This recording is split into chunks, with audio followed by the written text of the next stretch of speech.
Bitekerezeho nawe, umuryango uhuza ibihugu byose bya Afurika uhagarariye abaturage barenga miliyari ushobora kwinjira mu bibazo bikomeye ndetse no mu gihirahiro mu gihe kitageze no ku mezi abiri gusa umuyobozi mushya agiyeho. Ese wari uzi ko kwemeza uwo Afurika izashyigikira ku mwanya w'umunyamabanga mukuru w'umuryango w'abibumbye Loni byateje intambara y'amagambo igisa n'ikibazo cya diplomasi hagati y'u Rwanda n'u Burundi? Ibaze nawe gufata icyemezo gikomeye gutya ukabwira abakuru b'ibihugu ngo bafite amasaha 24 gusa yo kwemeza cyangwa guceceka.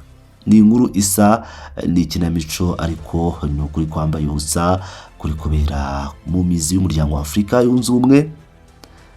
Mugiye kwirirwa kandi murakaza neza kuri aya makuru ya Pilot News TV, aho dukomeje kugenda tubagezaho amakuru menshi agiye atandukanye. Bana nanjye rero muri iyi nkuru kugira ngo wumve iyi filime ya diplomasi iri gukinwa, kugira ngo twumve neza uburemere bw'iki kibazo. Reka tubanze dusubire inyuma gato twumve icyo umwanya uvuze. Umwanya w'umunyamabanga mukuru w'umuryango w'abibumbye UN Secretary General ni umwanya wo hejuru cyane ku isi mu rwego rwa diplomasi. Iyo rero Afurika ishaka gutanga umukandida biba bisaba ko ibihugu byose byinshi, ibihugu byose bya Afurika byishyira hamwe bikaganira bigatora umuntu umwe uzabihagararira kugira ngo ijwi rya Afurika ryumvikane ari rimwe. Ibisaba inama, kubahiriza amategeko ndetse n'igihe kirekire cyo gushakisha no kwemeranya. Ariko se byagenze bite ngo ibi byose bihinduke intambara y'amagambo ku mbuga nkoranyambaga? Mu ntangiriro z'uyu mwaka Perezida w'u Burundi Nyakubahwa Ndayishimiye niwe watorewe kuyobora umuryango wa Afurika yunze ubumwe EU Chairperson mu mwaka wa 2026. Nyamara mu gihe kitageze no ku mezi abiri gusa ari kuri uwo mwanya hafashwe icyemezo cyatunguye benshi. Tariki 2 Werurwe 2026 Ambasaderi w'u Burundi muri Loni i New York yandikiye Perezida w'inteko rusange ya Loni ibaruwa igira iti: guverinoma yanjye ari nayo iyoboye Afurika yunze ubumwe muri iki gihe itanze Nyakubahwa Macky Sall wahoze ari perezida wa Senegal nk'umukandida ku mwanya w'umunyamabanga mukuru wa Loni. Ibi byabaye nko gukongeza umuriro. Kubera iki? Kubera ko nta mukuru w'igihugu wari wese wari wabajijwe cyangwa ngo agishwe inama mbere yuko iyo baruwa yoherezwa.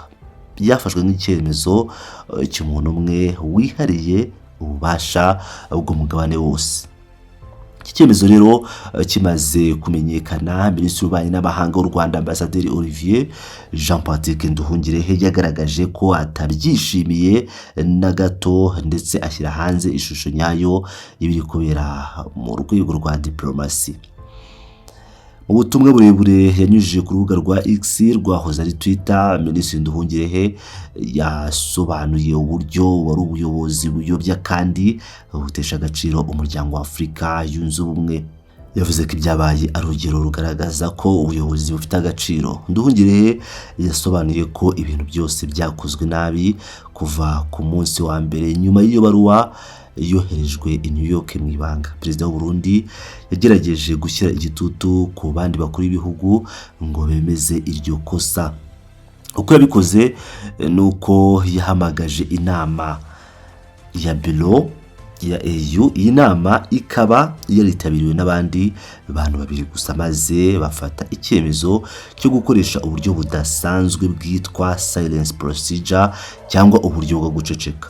Ibi bivuze iki mu ndimi za diplomasi? Bivuze ko bohereje ubutumwa ku bihugu byose bagira bati: twemeje Macky Sall, niba nta gihugu kivuze oya mu masaha 24 turafata ko mwese mwabyemeje. Minisitiri Nduhungirehe yagaragaje ko gutanga amasaha 24 gusa ku kibazo gikomeye nk'iki kugira ngo abakuru b'ibihugu bagaragaze ko bashyigikiye Perezida w'u Burundi kuri icyo cyemezo ari agasuzuguro gakabije ndetse n'igitugu. Ibi byatumye ibihugu 20 bya Afurika byanga kuryumaho bivuga oya, icyo bita mu ndimi z'amahanga breaking the silence.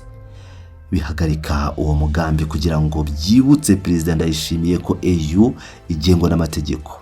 Nduhungirehe yashimangiye ko ibi bitakozwe kuko banga Macky Sall, ahubwo byakozwe mu kwamagana uburyo bunyuranyije n'amategeko bwakoreshejwe.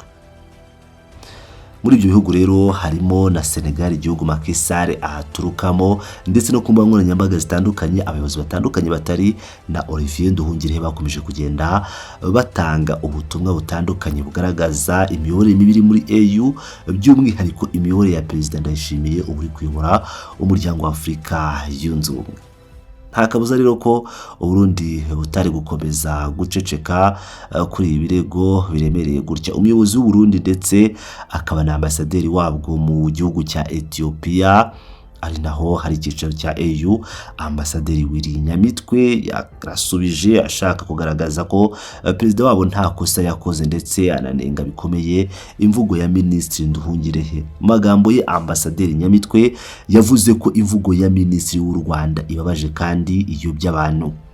Yatanze ingingo zikomeye enye zo kwisobanura no gukuraho icyaha kuri Perezida Ndayishimiye. Cyambere yavuze ko gukoresha silence procedure atari ibintu bishya cyangwa binyuranyije n'amategeko muri AU, ni uburyo busanzwe bukoreshwa kenshi. Avuga ko kuba ibihugu byaranze guceceka, breaking silence, atari ikibazo cyangwa crise, ahubwo ari ikimenyetso cy'uko demokarasi n'ibiganiro bikora neza mu muryango. Icya kabiri, yasobanuye ko Perezida Ndayishimiye yakoze ibyo agombaga gukora, yubahije amategeko.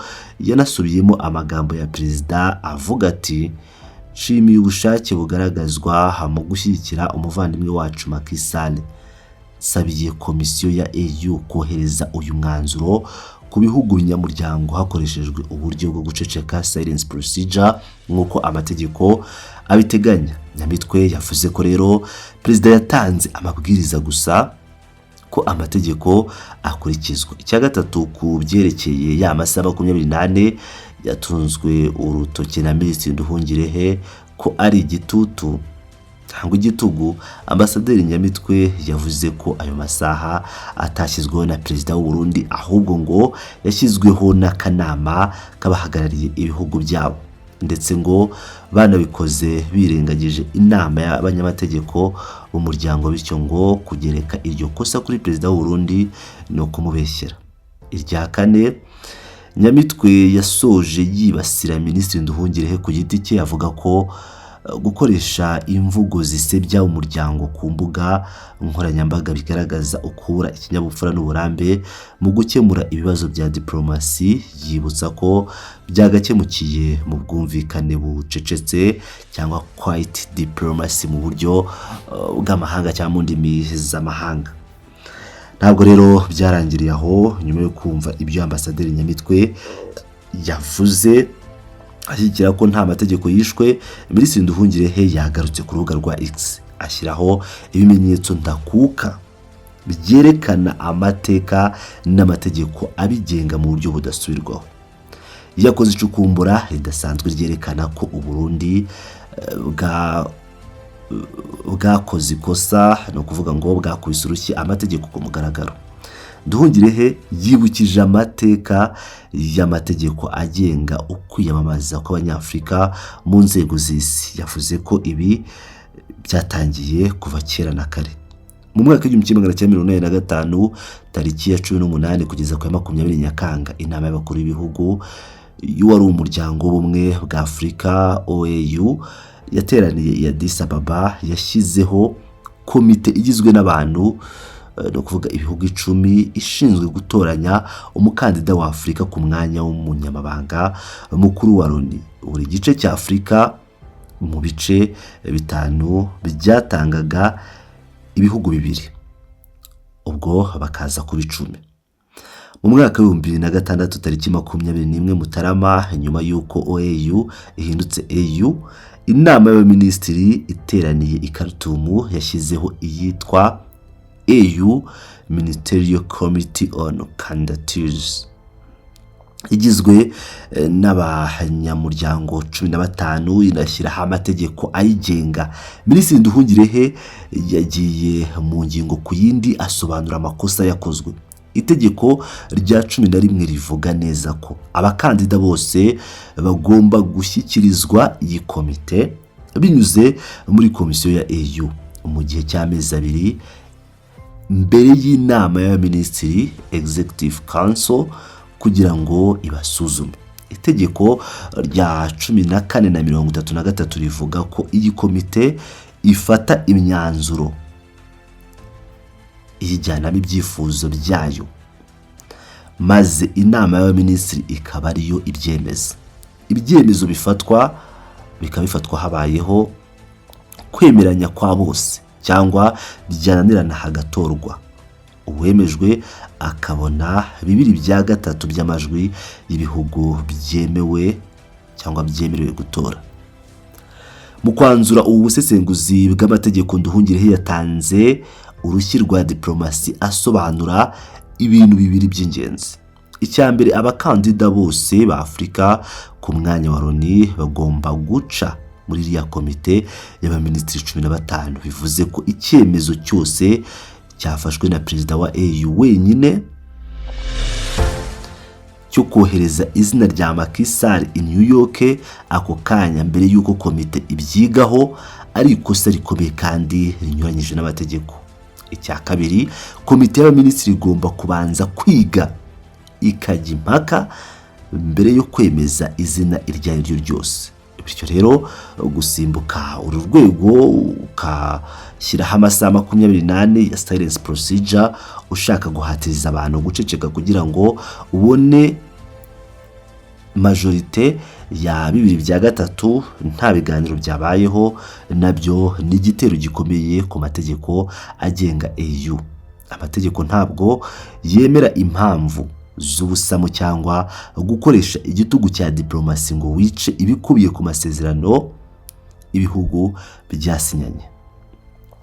Nshuti bakunzi bacu rero, aha rero nkuko mubyumviye niho ibintu bigeze cyangwa niko ikibazo gihagaze, uku guterana amagambo hagati ya diplomasi y'u Rwanda ishaka kubahiriza amategeko n'amabwiriza y'inzego zubatswe na diplomasi y'u Burundi isobanura ko ibyakozwe n'umukuru wabo byari mu burenganzira bwe, byerekana icyuho gikomeye mu mikorere n'imikoranire y'ibihugu bigize uyu muryango. Ese bizagenda bite ku mukandida Macky Sall wari washyizwe imbere? Ibihugu 20 byabyanze, no kuvuga ngo bitigeze biceceka bigaragaza ko hagomba kubaho ibiganiro byimbitse. Ntibivuze ko Macky Sall atazatorwa ngo ahagararira Afurika, ariko birerekana ko ibihugu bya Afurika bitagikozwa ibyemezo bipfundikirwa mu ibanga. Abakuru b'ibihugu bakabimenyeshwa uko byamaze kujya mu nyandiko zohezwa mu mahanga. Ikigaragara gikomeye cyangwa ikigaragara cyane nk'uko Minisitiri Nduhungirehe yabivuze nuko uyu mwuka utari mwiza wangije isura y'umuryango wa Afurika yunze ubumwe mu maso y'amahanga. Gusa nanone iyi nkundura izabera isomo rikomeye abayobozi ba EU bose bazaza mu bihe biri imbere ko Afurika yunze ubumwe igengwa n'amategeko atarakarima ku muntu umwe wifatira ibyemezo uko yishakiye. Murakoze cyane kudukurikirana cyane muri kiganiro gicukumbuye, aho twagarutse ku bintu bigiye bitandukanye. Ese wowe urabibona ute? Urundi kubera iki bwihutiye gufata icyemezo, cyangwa u Rwanda rwe rufite ishingiro mu kwamagana uko kwirengagiza amategeko s'u Rwanda gusa ndetse n'ibindi bihugu bigera kuri 20? Tanga igitekerezo cyawe